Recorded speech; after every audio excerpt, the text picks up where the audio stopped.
Welcome to the Creators Podcast. I'm Jonathan Hamill, a doctor and writer based in Paris. My guest today is Jenny CLARKE. Jenny, alongside her daughter Emilia, is the founder of the charity SameYou. What sparked the creation of this charity is the fact that Emilia, an actress widely recognized for her role as Daenerys Targaryen in the hit TV show Game of Thrones, suffered an ABI, an acquired brain injury, at the age of 23 without prior knowledge of any existing medical condition. After recovering from the first incident, Emilia went through another life threatening situation when a second brain aneurysm was operated on a few years later in the US after a routine checkup. Having been exposed both to the reality of brain injury and to that of the medical systems of the UK and the US, Emilia and Jenny decided to start a charity not only to give back but also to improve things for people all around the world suffering from ABI using different principles, which we will explore shortly. It is estimated that 1 out of 3 people will experience an ABI in the course of their lifetime, and very often at a young age and without prior existing medical conditions. So, very important work indeed. You can find everything about SameYou on their website, sameyou.com. Jenny, welcome to the show. Thank you very much. Thank you, Jonathan. And it's actually sameyou.org. Oh, sorry. Okay, sameyou.com. Sorry. Thanks for correcting that. All right, so I wanted to start with the beginnings. That's when you first created the website for SameYou, and the website famously crashed early on just by the sheer number of messages you were getting. Can you explain how that happened? Were people just sending you stories about their own history? Yes, it's sort of something I prefer to forget. Because I've been doing this sort of thing, not in charity, but in commercial organizations for much of my life. So Emilia said, whatever you do, just make sure the website doesn't crash. And when California started to wake up the day of the launch, it did crash. So that was something that she and I now can look at it quite in an amused way, but it wasn't funny at the time. And it crashed because she went live with her health issue only to draw attention to it, not to draw attention to herself. And so she said, I've told you my story, which was in the New Yorker. And she said to people on her Instagram, now you tell me yours. And that's really what crashed. And so this is really, I think, an interesting story for clinicians. And I think it's interesting because all of the wonderfully dedicated clinicians I've met in this journey from a few years before we started the charity in 2019 and all the way through to now, is that there does seem to be even more people who have mild to moderate brain injury, symptoms and consequences that just don't show up in the healthcare system. So when we first launched, that was the big thing. Thank you, Emilia. You've helped normalize the situation. We don't feel so ashamed, because if you could admit that you've had a brain injury, then we can now come out and talk about our brain injury for the first time. Yeah. Do any messages stand out? Were some really exceptional that you hadn't anticipated that you can think of right now? Well, I think it's more the concept of young adults who don't fit into any rehabilitation system.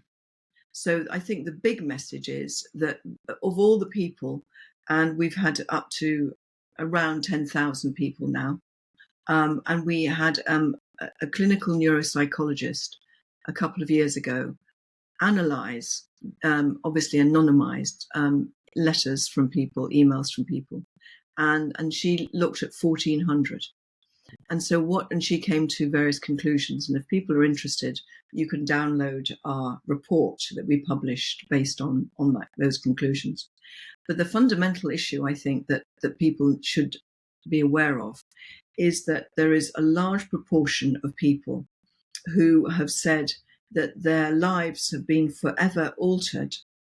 And when you're young, you haven't even necessarily sorted out your own identity. So if something catastrophic happens to you, and obviously it's not just limited to brain injury, any sort of trauma happens to somebody, but with brain injury, there's something fundamentally different about something happening to your brain. Because if you can't trust your brain, then what other part of your body can you trust? Because you know it's the motor, you know it's the control system. And so young people have said to us that they find that society doesn't really recognize that they've got a problem that is a real physical, clinical, problem. Yeah, because People, sorry. if you have fatigue, is it about actually being fatigued and you can't you can't manage your life, or is it because it's clinical fatigue and you actually have got a brain injury that Yeah, causes right. it? Because you can't see. It's not like a fracture that No, you can see it's it invisible. mend, and Yeah, yeah, yeah. yeah. Because the variety of symptoms that can happen after an ABI is very diverse. It's I've a gone through diagnosis. some of the stories on the website, and as you said, there's brain fatigue. Uh, some are less obvious, like impulse control, double vision, memory loss, hallucinations, Yes, even high intolerance to noise and crowds. So that's yes, also very subjective. yes. But also social isolation, which we can talk I, about th- later. I think that's a really big topic to draw people's attention to. When we first started, and before we launched the charity, I met various people, and I think it's social isolation which is caused by the lack of understanding. So what we really see, there's three major things that society has to acknowledge. First of all, we all have to acknowledge there isn't enough information about the consequences of acquired brain injury at all. Now, that information, who am I talking about? There's not enough information for the survivors and their carers, their families, their friends. People frequently tell us that they leave their acute situation and they are not deemed to be needing rehabilitation, which is completely wrong in my opinion in the first place, because I believe everybody that has a acquired brain injury, even if clinically it's down to mild, it's still a huge trauma for that individual. And there has to be some follow-up support, whatever that might look like. Yeah. So if we got people who don't have the information themselves about what's happened to them, they don't even really understand what's happened to them, because people are told at the bedside when it's, when you're in a trauma. And it's really hard to grasp because these concepts are so complex and so multifaceted, as you said. So there's the information that we need to make sure that we improve. And then there is the education for, dare I say it, very qualified clinicians. And I think that education that I'm suggesting is that there needs to be much more acknowledgement of the lived experience and the actual, well, this is what clinicians say that they can do for people, but actually, where does that fit with what patients and their families need and want? And there is a gap, there's no doubt about that. And everybody I talk to acknowledges that. So But I think that, yeah, systematically, it would be wonderful if we could find a way of improving that. yeah. And then the third thing I think is really important for people to grasp is that society as a whole needs to have empathy. I mean, I think the world lacks empathy in totality. I think that people don't give people much of a chance these days. Everything is so quick. And I think that people can jump to conclusions when you see somebody. So I've met people who find it very difficult at a supermarket checkout. Very highly intelligent, highly skilled people can't necessarily work out their change or give the right money. Now with cards, it doesn't matter so much. But if you're talking about cash, and people sort of push past people, and they've had one woman I met was incredibly anxious. She lived in central London, and she went out to get her sandwich at lunchtime, and people just wouldn't give her the time that she needed. And people think that people who slur their words must be an addict of some reason, and there just isn't enough empathy to understand that brain injury is something that means that you can't speak necessarily properly, you can't remember properly, and you can't come across as the person that you are inside very easily. Yeah, so empathy obviously comes from information, as you said. During your journey, you were saying there's also a lack of information for the physicians. Any of these possible symptoms evoked for your experience as the mother of someone with an ABI when you left the hospital, or was it just, good luck and let's see you in 6 months? Yes, yes. And, we were incredibly lucky. That's why we've started the charity, because we realised that we're such an exception. And so, because Emilia has a platform of sorts, it's not as though I've got any ability to raise people attention, without Emilia. But it's not about talking about Emilia, if you see what I mean. Sure. But what we've found was that, okay, you're fine, well done, everything's great, come back for your checkups every year. Hmm. And there wasn't even any brochure where there was not even an online portal that we could go and find out about. And we were very lucky. The NHS, however problems it's having, it's still an incredible system in the UK, where the people working, everybody we met, particularly at Queen Square. So UCL Queen Square saved her life the first time, and they saved lives of hundreds of thousands of people. So how do you explain this lack of information? Because these are such high-end hospitals with great doctors, great nurses. How do you explain that lack of information? Because they obviously should know about this, and they probably do know. So I think you need to really elevate the conversation. Mm. If we think about health, and we think about medicine, and we think about health services, you immediately are thinking about acute hospitals. So you have a specific problem, a disease, you have a trauma, and people come in a hospital and you get fixed, or you don't. There is very little systematically done in any, I think, country that really focuses huge amounts of money on prevention of illness. Now we're seeing, in different episodes of experience, something happens and politicians and health people react and say, oh, well, we need to understand that high blood pressure is going to cause stroke, so we have to now monitor high blood pressure. Yeah, that's great. And then you look at the other side of it, which is recovery, because we personally think that the word rehabilitation is a bad label. It's a label that conveys different meanings to different people from different backgrounds and in different countries. So I think that whole concept is you've had an ABI, you've lived through it, and you need support to help you recover as best as you possibly can. Now, we all know that some people are not going to recover fully, but some people can recover much more if they have services freely available in a long-term, high-quality rehabilitation to help them recover. But there is very, very little investment. There's very little conversation. And so if you think about healthcare in those three stages, all the focus, obviously, when money is limited, and if you think about the history in the 20th century of medicine, is focused on acute.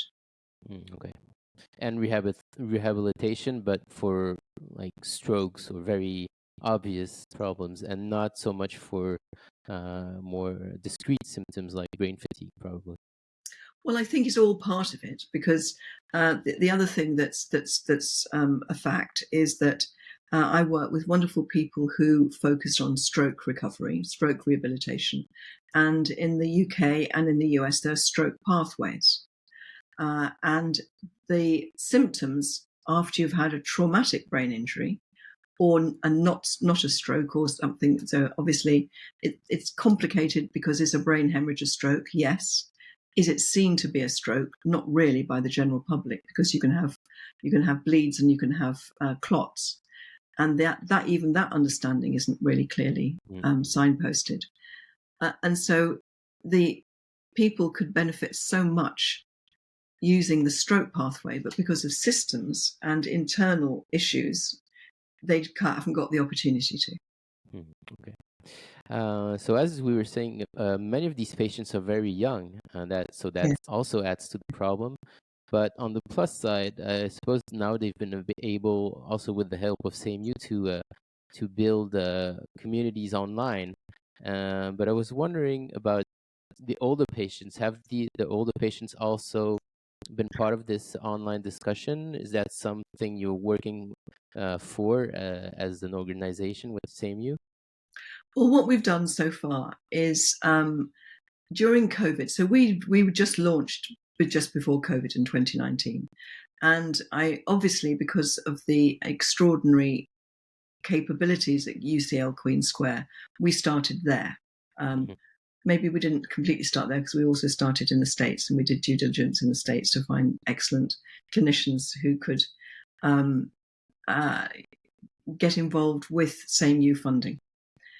But when we talked to UCL Queen Square, we had wonderful conversations and ideas about what would a really transformational program for brain injury recovery look like. So we have the blueprint for that. Sadly, we absolutely don't have the funding for it. Mm. But what happened in COVID is that UCL had to, as all hospitals everywhere, had to change their prioritization to deal with COVID. And so there were people being moved and made to leave after they'd had a stroke very, very early on, much, much earlier than would normally happen. So we worked with UCL and the people at Queen Square to say, okay, if we did group rehabilitation online, this might be something that you can transfer from inside the outpatients recovery and put it online. And so we were able to fund that for 6 months. And we've subsequently got funding and funded it in another couple of places.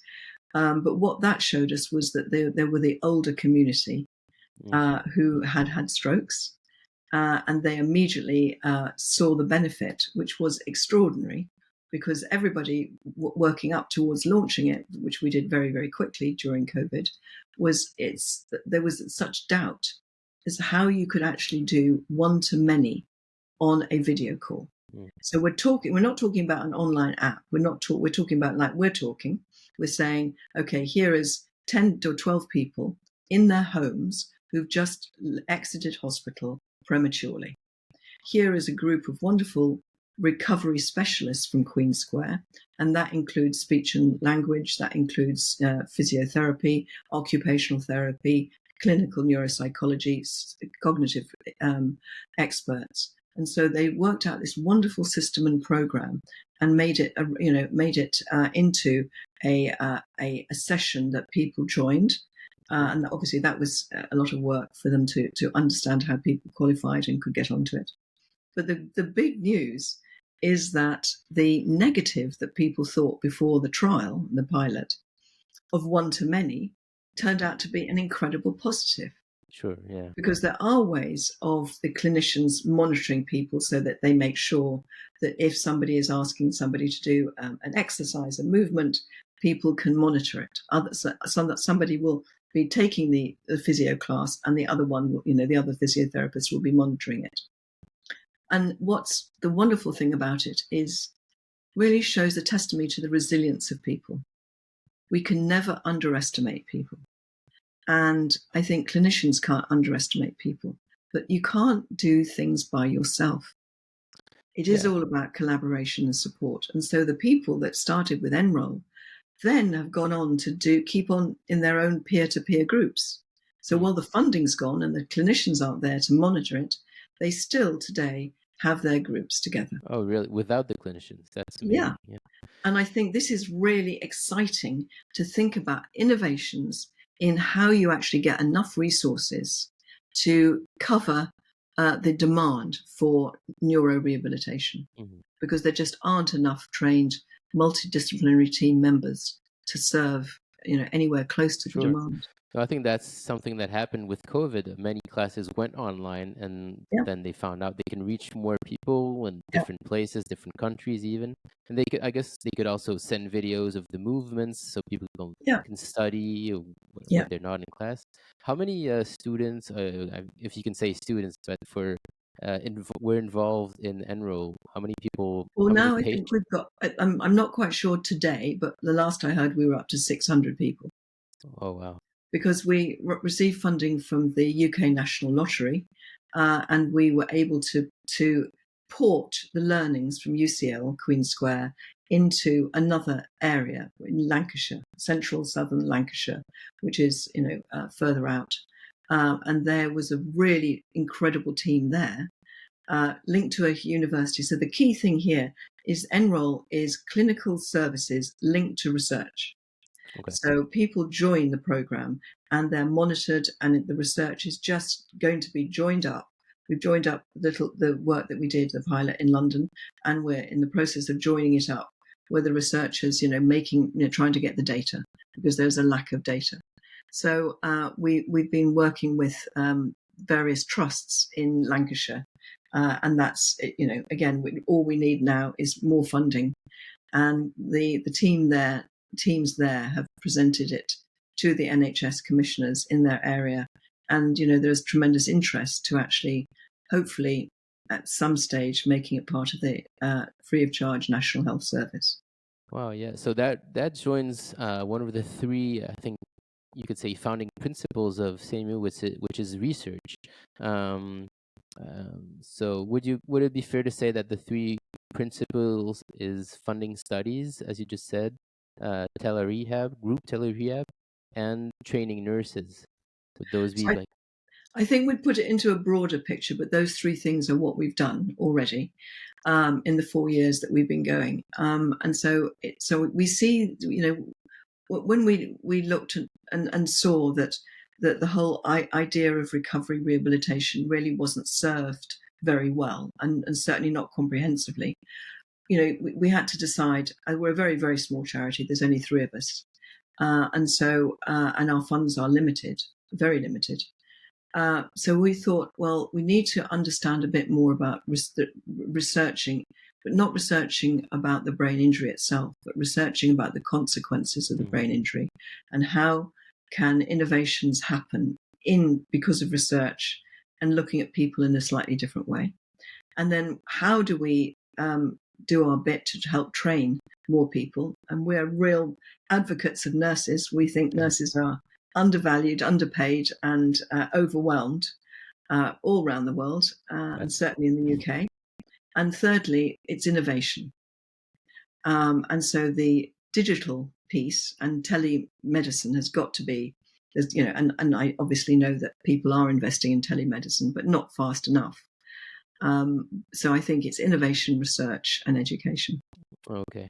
So on the research side, can you tell us a little bit about what research SameYou has funded or is funding? Yes. So we work with a fantastic rehabilitation hospital in Boston. It's called Spalding Rehabilitation Hospital. It's run by an extraordinary man who's very well known called Ross Safont. And he's got a fantastic team of young investigators. And so we met him and we talked about how we would contribute in some way to the sum of knowledge about what is going to really change the way people can be helped to recover. And they do fantastic work in Spalding. So what we did is we funded a research program which was delayed because of COVID, and so we're only just starting to find some of the research answers. So I won't go into those in detail, but what they're looking at is how you can try and measure resilience after a brain injury, because the great conundrum, the great question is, you have Jenny, and she's had a brain injury and she survives, and the impact on her life is this. Then you have Jonathan, and he has the same type of brain injury, and the impact on his life is quite fundamentally different. So what is something that can be researched and measured in terms of how people are able to manage their symptoms and manage the shock and the trauma? And so I guess that's called resilience. And so that Spalding are working through with cohorts of young people, with young investigators, to try and come to some conclusions. And we're already going to be publishing on our website the first phase of their report, and there'll be tips and hints that Spalding have put together So that will hopefully be this a is to help. predict resilience, or tips to enhance resilience. Enhance, yeah, exactly. And we're But really at the still at very early stages, so what that will lead to, we're not sure, but it's great. So exciting. that's one of the pieces of research. But Okay. then, of course, what we did do is we also started to work with the Royal College of Nursing in the UK, because we're such supporters of nurses. And so what we wanted to do was to try and find a way that more nurses could be encouraged to go into neurorehabilitation, and to really try and send the message out that neurorehabilitation nursing isn't sadly just about hospice care, which some nurses do wonderful work with people who are severely injured, but there is a whole community of people that need help to be able to recover. And so we have funded a fantastic program that Edinburgh University, along with the Royal College of Nurses Foundation, has put together. And so we're in the second year of funding. Sadly, we don't have any more funding available to make it go further. So if anybody out there is listening and loves nurses like we do and would like to get involved and meet all the incredible people in Edinburgh, this is led by a wonderful woman called Aisha Holloway, and she's got an incredible team. And so they have put together an online, sadly, because of COVID, it's online, not blended learning. And it's a program that helps nurses understand the importance of research and how they can get involved, the importance of physical neurorehabilitation training, and mental health training, because we have not found anywhere that really focuses on the mental health issues and helps nurses understand how they can help survivors and their families with their mental health issues. So this is something you haven't seen either in the US or in the UK. No, It just doesn't exist. So you've created not that this we master's program. found, and obviously it's not exhaustive, Yeah. but not that anybody has really shown us in this way. Huh. Because really, when you look at the impact it has on people, and as you said earlier, it's so complex. But you can, and many clinicians call it emotional recovery. And then when I try and explain emotional recovery to people to try and help them to help us by funding SameYou to do these things, people really haven't found that easy to understand. But when you contextualize it in mental health, and the anxiety, the depression, the issues that people face in everyday life, when you have a brain injury and you certainly have all these complex things to deal with, it is needing specialist mental health care that doesn't exist so far. Yeah, I want to stay a little bit on the experience of dealing with the nurses, because I know Okay. nurses are the ones who spend the most time with the patients, more than doctors often.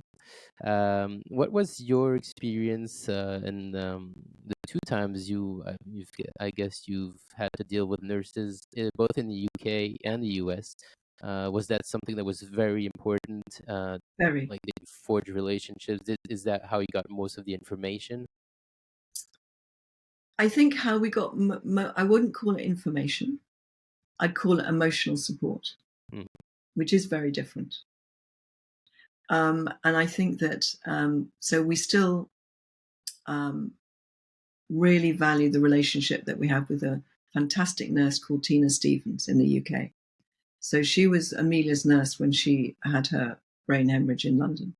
And she was a really important person for a number of years after, when Emilia still had problems and issues that she didn't know how to cope with. We Mm. could always talk to Tina anytime. It wasn't in a job description. She wasn't, she Yeah. wasn't paid to do that, but because nurses are fantastic and do things way above what they're supposed to, we were able to talk to Tina and get reassurance when various things happened. Mm. Because one of the things that is a fact that so many people tell us, and sadly it is an actual fact, that once you've had a stroke, particularly when you're in the first few weeks afterwards, you potentially could have another stroke unless you take care of yourself and take care of your blood pressure. And if you've got an aneurysm and you are at risk of, and if you've got small aneurysms that aren't coiled, if you don't control your blood pressure and your cholesterol, they can pop, particularly under stress. So, nurses are there to help us. So fantastic in the UK, just not enough of them. And, there aren't enough specialist stroke and brain injury nurses that are focused on rehabilitation at all in any shape or form, not even stroke specialist nurses looking after you in acute. There are so many different hospital centres in the UK, and not all of them have even one or two nurses. Yeah, no, it's In the the same. US, it was very different because the US system is very much, you go back and you have your checkups. You certainly don't see a nurse. You see your urologist and you see all of these other doctors who are responsible for your care. So my message in the US is, nurses need to play a bigger role over there. Although they do have nurse practitioners there, so I'm surprised. They I do. thought they maybe would have more involvement, but it's probably the same problem as the UK and France. Also, there's just not enough Yeah, nurses. not enough nurses. No, and so again, rehabilitation is something that hasn't had tremendous airtime. So Right. we're just a very small charity trying to do our bit to collaborate with others like you to get the airtime to Yeah, help no, change that. sure. I'm surprised. So you're only three people in the charity. How do you manage? I was gonna say, how do you manage all the stories coming in? Do you read? We Do you have have the? volunteers, so we have three people who actually work for the charity, but we have wonderful volunteers. And so we have a team of three people at the moment who manages our portraits, we call them. So those are the stories that come into SameYou.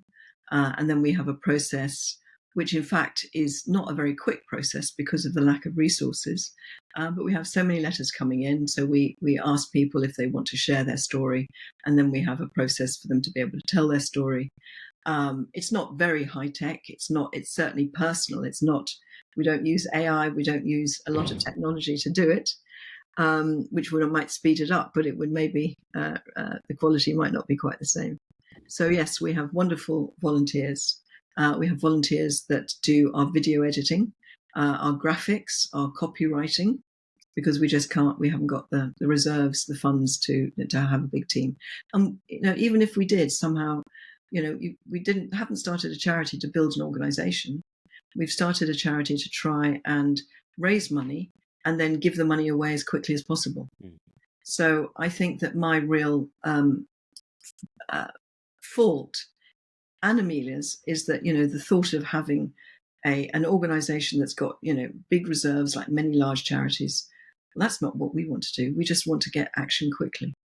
So and that causes a problem because it means that we're less efficient because we're so small, because we haven't got enough for the basic costs. And nobody really wants to give money for basic costs. People don't quite understand that that you need to exist.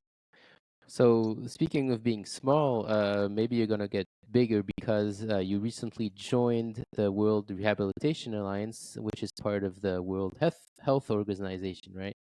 And you spoke at the WHO. I think it was a few months ago, maybe. Yes, it was a couple of Uh, months ago. so I assume partnering with the World Rehab Alliance will mean bigger projects, maybe bigger funds. Can you tell us a little bit about what will be the changes you expect, or maybe that have occurred already? So I think that first of all, I applaud the WHO tremendously. They've been working for a long time to try and bring rehabilitation up on the agenda of the World Health organizations generally. And so they this year were able to have a charter signed, and a large number of their member states have actually signed up to saying, as part of universal health coverage, they are going to make a commitment to funding more rehabilitation services across the board, not just neurorehabilitation. So the World Rehabilitation Alliance is a wonderful set of people who are working together with member organizations around the world to look at low, middle, and high income countries and how rehabilitation can be moved up the agenda. And the thing about it is they've created frameworks, and those frameworks are about research, they're about the workforce, they're about advocacy. And the whole alliance is about encouraging advocacy. And so it is all about the logic that if everybody joins up together and works and collaborates, then the pot of money is going to be bigger because you share it, or you share the impact of it. And then by working together and trying for each of us to pull down the barriers, because we've invented this, so it's the best. And, we want to make sure that other people use it. I think by trying to change that mindset about sharing and saying, okay, if somebody's got a great idea, let's all go with it, and then put more effort into another idea. Mm-hmm. So that's what the rehabilitation World Rehabilitation Alliance is there to promote. And so the advocacy piece is something that perhaps we can help with in terms of there's so many audiences for advocacy. So there's obviously world governments, there's obviously world health services, there's local health services, there's local doctors, clinicians. But very importantly, there are the people who are actually affected by the problem. So with us, it's how do we encourage advocacy and how do we build a movement for change where the patients, survivors, their families, and the people impacted, how can we support, how can the World Health Organization and use the group mechanisms to support people building a community to help inform, educate, and build empathy. Yeah. So again, focus on information first, and then see where that goes. Exactly. And so in your speech at the WHO, you talked a lot about the importance of telling stories. This is kind of what you were saying, to emphasize empathy and awareness for the public. So I was wondering, as the mother of someone who has made storytelling her job, do you think you were influenced by your daughter to use storytelling as a way to educate, or was she inspired by you to make storytelling her life? No, I'm just the foot soldier. No, she's the one with all the great ideas. She's the one with the vision. And she isn't involved in the charity on a day-to-day basis, but she is fully aware of what's going on. Sure. No, so yes, the power of storytelling. Everybody now, I think, believes this is true, but you just don't have to look very far. You just have to look, at your own family, and we all want to sit down, have a cup of tea, maybe, or a coffee, or a soft drink, and you want to sit on a sofa and you want to tell your story. Because telling your story is therapy in itself. And I think that when you watch people telling their stories, it is inspirational because people feel very isolated. You use that word, and I couldn't agree with you more. Isolation, societal isolation means that, I can't say it, but it means that you feel such a lack of confidence to be able to get back into society if you're young, to get back into education or to get back into the workplace. And again, this is such a huge subject. We can't possibly work in that space. But there are other great people who are trying to make inroads like that. Yeah, because social isolation, I guess, is a problem anyway in the world. So I guess having an ABI just probably makes it worse. I guess because you have something, you have to be able to talk about it. People have to be able to listen, to understand. For that, they need information. So I guess it's a big problem. What can you tell us about the Same Chat buddy program that I guess matches longtime ABI survivers to someone who's recently had brain injury? Yes. So this is just in response, because we've been working with a really great private clinic and Sphere Rehabilitation, a really smashing small organisation. And because we have people and we've got relationships for the 4 years, we met them, and people who have come to us and said, we'd really like to tell our story. but we'd really like to help people who are starting the journey that we've been on. So it's a very small pilot, which hasn't been going very long, just a few months. Other charities do this as well. Mhm. It's not a unique idea. But what we have found already is that people feel encouraged to open up about what's happened to them because they know that somebody's gone through it. Because there is something really sad and terrible, and people do feel ashamed when they've had a brain injury. Hmm. Now, why people feel ashamed when something's happened to them they have no control over, but there is a real stigma. People, particularly if you've got some issues where you look different to how you used to look before, you find it difficult to speak, you find it difficult to remember. So people feel that they're being judged. And I think to open up and tell their story, I think is a bit of a freeing experience if it's handled well. Yeah, for sure. I mean, obviously it's very different, but I just read a book about the start of the AA, the Alcoholics Okay. Anonymous, and it's the same concept. They feel very more at ease talking to other alcoholics Yes. because they feel they're understood and not judged. So I think that's Yeah. probably a universal concept for sure. Yeah. Yeah. And Absolutely. to So stay on, sorry. we hope to increase it, but at the moment, but again, it's all being researched. So and I think some people find it difficult to do talk on a video conference or to talk on the phone. So it's early days, but I'm hopeful because the concept of peer-to-peer support, how in any guise, particularly enabled by telemedicine, is one that has got to be important to get more people helped. And I wanted to talk about something I saw on your website, which is Nursing Live: The Power of Stories, just to stay on the story side, Okay, yeah. which will be held in Liverpool in November. What can you tell us about that? So, as I said earlier, that we love nurses, and so Emilia is the ambassador for the Royal College of Nursing, and so we get involved in some of their events, and we also been involved with a wonderful organisation, which is a campaigning organisation called Nursing Now. And Nursing Now was started pretty much the same time we started, and they had an immediate charter for how that they would, encourage early career nurses to be bolder about the work that they do, particularly in low-income countries. So we've been involved with that for a while. And so we were just invited to take part in this Nursing Live meeting. And so I'm going to go up there to Liverpool and be part of a panel and try and tell the same sort of messages that I've been talking at the WHO to help encourage people who are there to be able to start their own communities and to try and get other people to tell stories and to build a story making and storytelling community. Right, got it.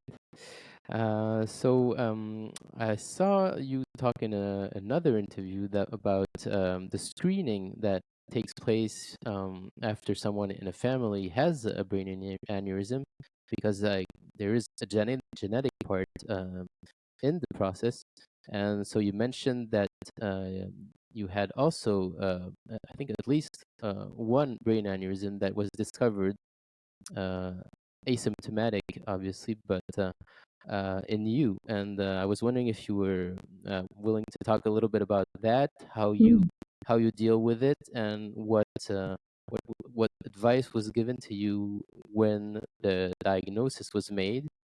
What support was offered? What can you tell us about that? Because I'm sure there are many people in the same situation.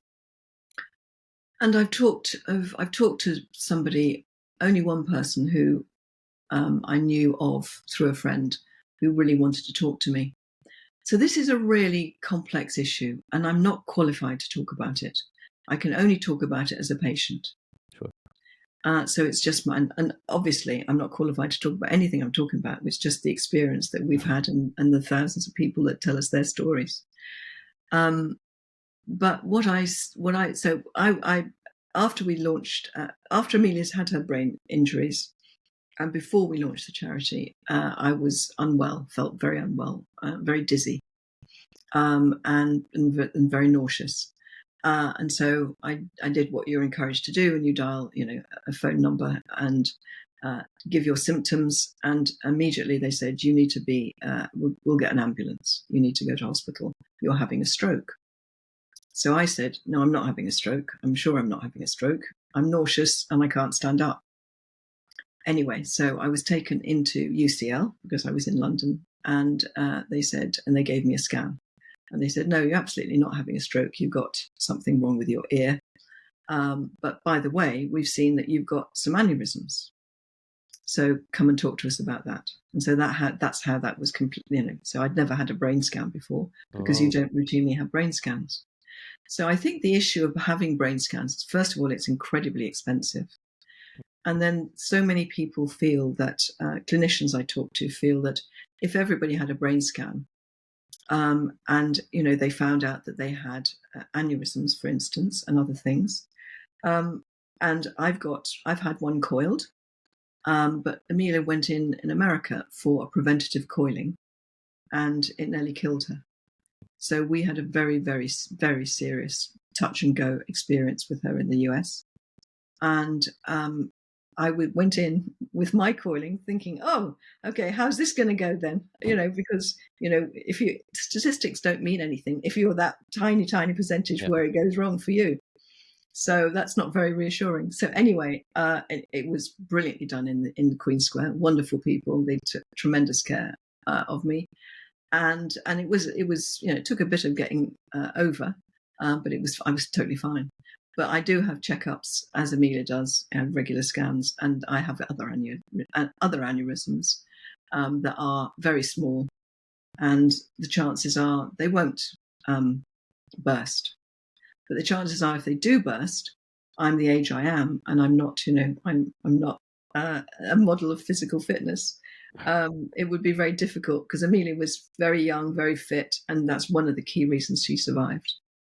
So I think it's difficult. So if you're asking me how, what support is there, I think it's just, individual support, and you've got to make your own personal decision. This is something that I don't think you can really, you take advice, but the advice can only be, well, have a coiling because it's reasonably safe. It's quite safe, but there's always a risk.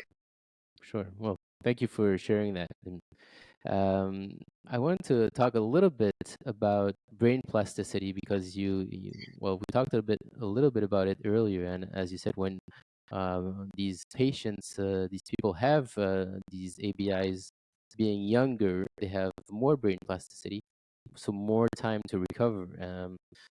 So how do you think an ABI survivor can improve his or her brain plasticity? Are there any studies on this or that you're aware of?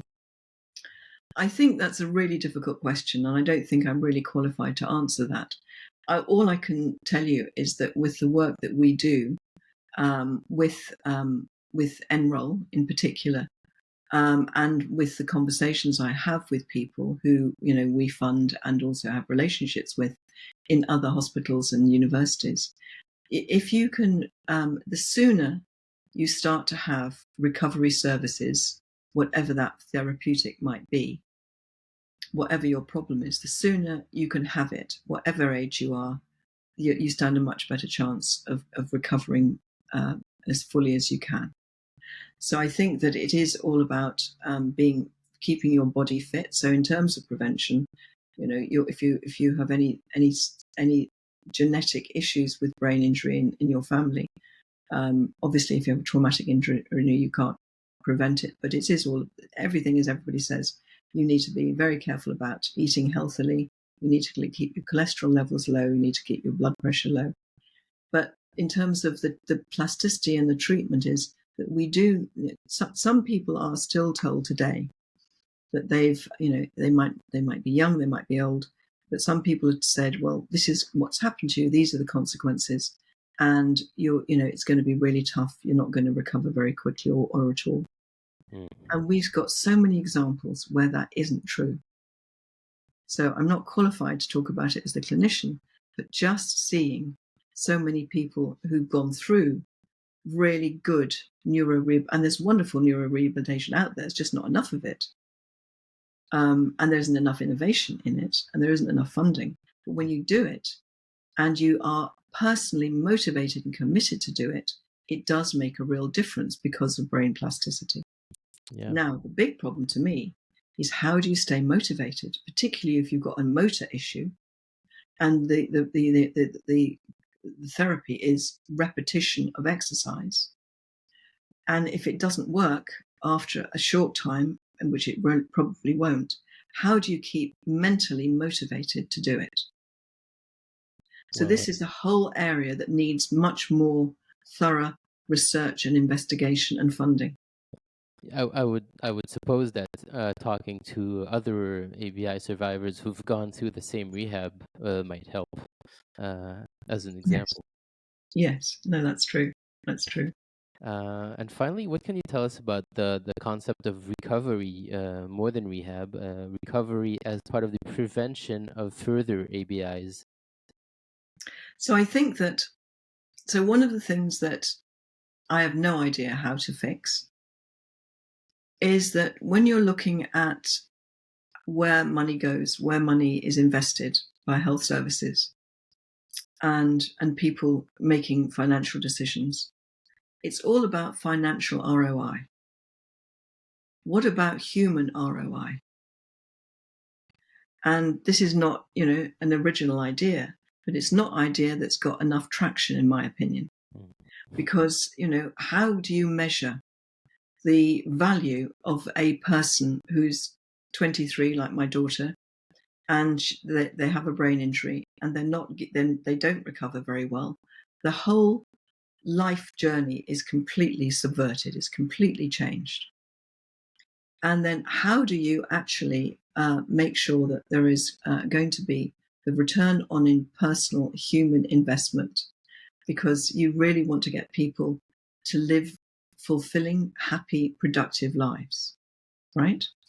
So if you're looking at the research on how people make decisions, people should be made much more aware. Decision makers should be much more aware, or have more persuasive people to talk to them, that it costs so much less if you have services of rehabilitation to help you recover and to prevent readmittance. So all the smart doctors I talk to say it's so important, because if you aren't given the right treatment, you may absolutely go back into emergency. You might go back, you might have another stroke, you might have something happen to you.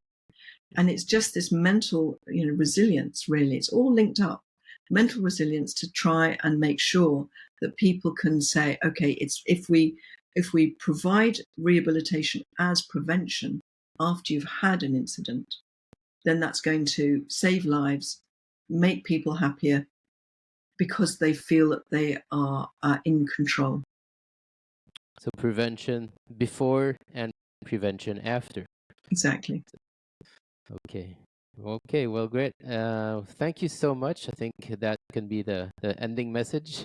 Okay. Thanks so much, Jenny, for taking the time to be here. It's very interesting, and people can find everything about SameYou at sameyou.org, not .com. Okay. Yeah. Being charming and delightful, and thank you for inviting me, Jonathan. Thank you, and thank you everyone for listening. If you enjoyed this conversation, if you like to hear more of them, don't forget to like and subscribe. And you can find out everything about the podcast and my activities as a writer on my website, hamilljonathan.com. Thank you, everyone. Thank you, Jenny, and see you soon on The Creators. Bye bye. Bye.